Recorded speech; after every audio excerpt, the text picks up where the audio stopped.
Hi everyone. I've finished sewing up the outside of the bag and I've just been following the instructions on the blue colour pattern, and I've also got part of my strap ready. This bit, if you're doing it on a hand crank, this bit takes forever and it really kills the arm because you're just doing one long straight set of stitching, but the strap is now done. Now, regardless of what kind of bag you're making, you should end up with an external section and then the lining section. The lining pattern for the bag I've been making, it asks for an internal pocket, which I've popped in there. So there's the internal pocket. But it also asks for a zip pocket. I haven't done a zip pocket. I've just left it just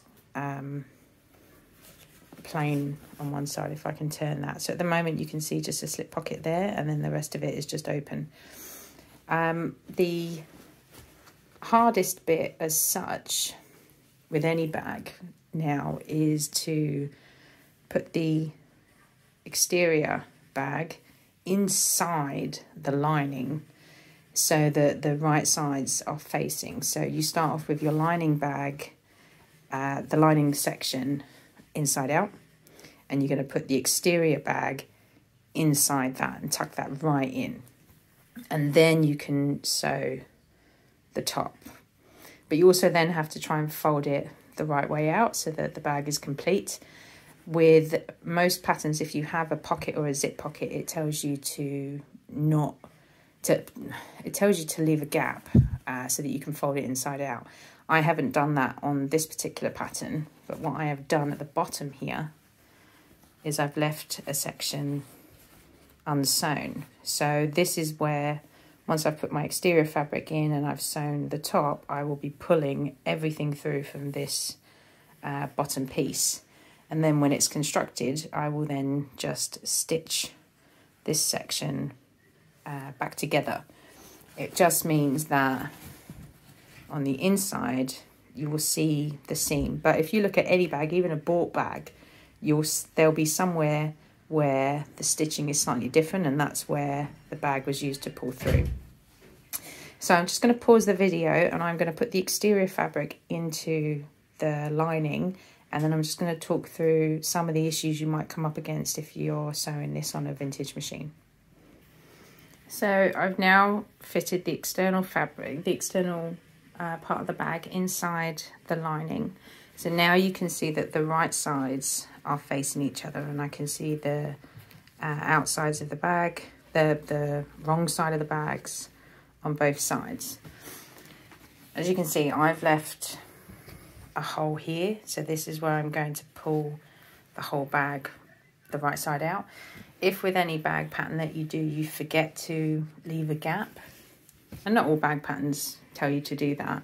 Some bag patterns will tell you to leave a gap at the top, about 4 inches or so that you can fold from this way. I find that more difficult because I'm using vinyl, and because you have to hand bend that. If you leave a gap, you've got to try and press all of that in. I can't even grab it. You've got to try and press all of that in. So I find it easier to have a hole somewhere at the bottom of the bag and then just sew everything together at the top in one single hit. So with a vintage machine, some electric sewing machines are going to struggle as well, but you've got a lot of thick seams here that your machine has to sew through. Now, my 15K machine will be able to sew through that, no problem. I also have a 66K, and again, that will sew through no problem. But for some machines, for example, my featherweight would not be able to do this. It would really struggle. So just be aware that there are, at this point, the final stage of bag making, you're going to be going through a lot of seams. What I try to do, I'll try and do it here. Oh, maybe that's the wrong one. I'll do it on this side. What I try to do is, opposed to sewing everything so that all the seam allowance is going through like that, I try to split the seam like that, and then it just evens out some of that bulk, so it's spread across 2 layers as opposed to everything on this side squishing down. So I'm going to clip this up ready, and I'm going to match the corners with the corners, so this will match to there, and I'll get this all clipped up, and then I'll just show you how that looks when it's going through the machine, hopefully, if I can hold the camera and sew and hand crank at the same time. Okay, before I take it over to the machine, I just want to show you, so it's now all clipped up, ready for sewing. The foam interfacing and the lightweight interfacing, you can just see right now that bag standing up all by itself, and that's because of all the time and effort you put in at the beginning with doing the interfacing, sewing in the scrim if you use scrim, or fusing the foam pieces. Even on, if I turn it on its side, you can see already that it's holding its structure. If I didn't use any foam, when I didn't use any interfacing, this would just be very floppy. I mean, I can't even push that down because it's just so strong, but it just shows just how robust this bag is going to be once it's finished. I'm going to just pause the video now and then take it over to the machine so that you can see, hopefully, how I sew this last section. Okay, I've got this all set up on the machine now. I'm going to try and hand crank the last section while videoing. It's the most important thing at this stage is to make sure that you're going to backstitch.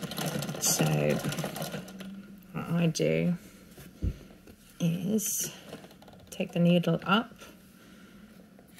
lift the presser foot,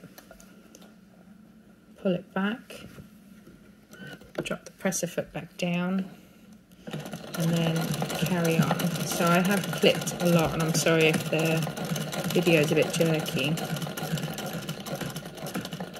And you can take your time with this. The hardest bit is going to be when we get to the corner. And as you can see, as I've clipped more around the corner section.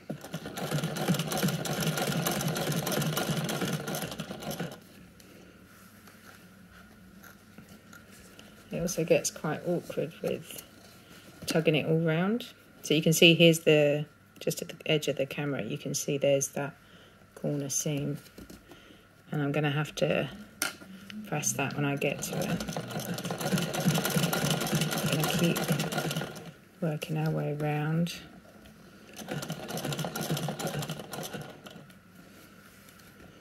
So I'm going to have to lift that foot.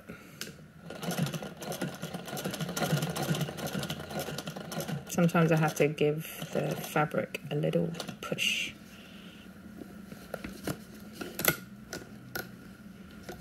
The other good thing about the clips is it's not gonna, you can see these clips here are actually rubbing up against the faceplate, but because they're plastic, they're not causing any damage to the machine at all. So just get over that quite thick bit.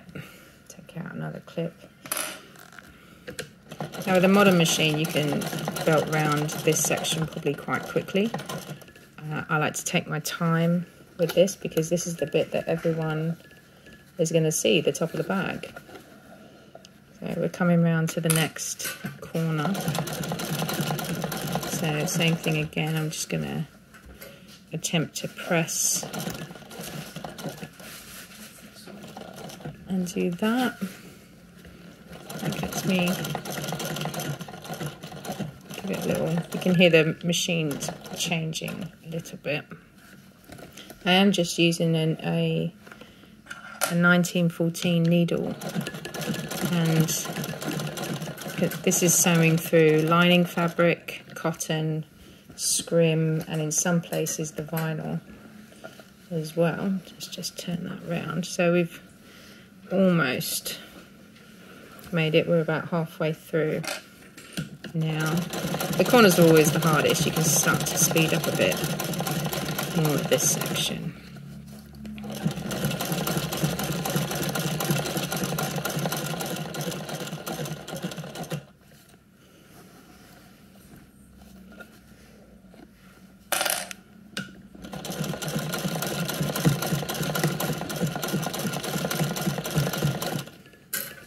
Now when this is complete and you're able to fold it out, the last thing, and it helps to reinforce all the stitches, but it also gives it a pretty effect, is to top stitch this hem. So because of just the sheer weight of this bag, it's pulling off the edge of the crank. So I just have to be careful it's not pulling on the seam, but I can check that and do another row of stitches afterwards.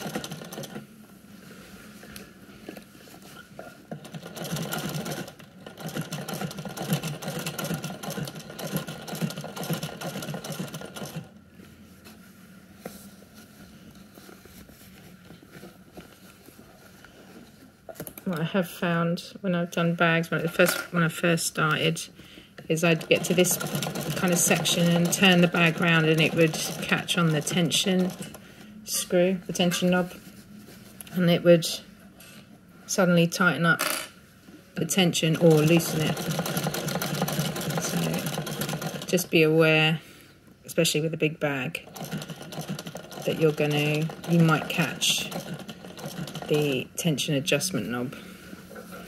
So I've almost made it all the way around. I can see the leveler stitch, the beginning stitch. It's just out of camera shot at the moment, but just come around here. There's where I started. I'll just go over that section again, lift the needle up, lift the press foot, pull it back, drop it back down, and that will just lock those stitches in. So I'm going to take this off, I'm going to pull it back so it's round the right way round now, and then I'm going to top stitch the top of the bag, and then I'm also going to stitch in the hole at the bottom.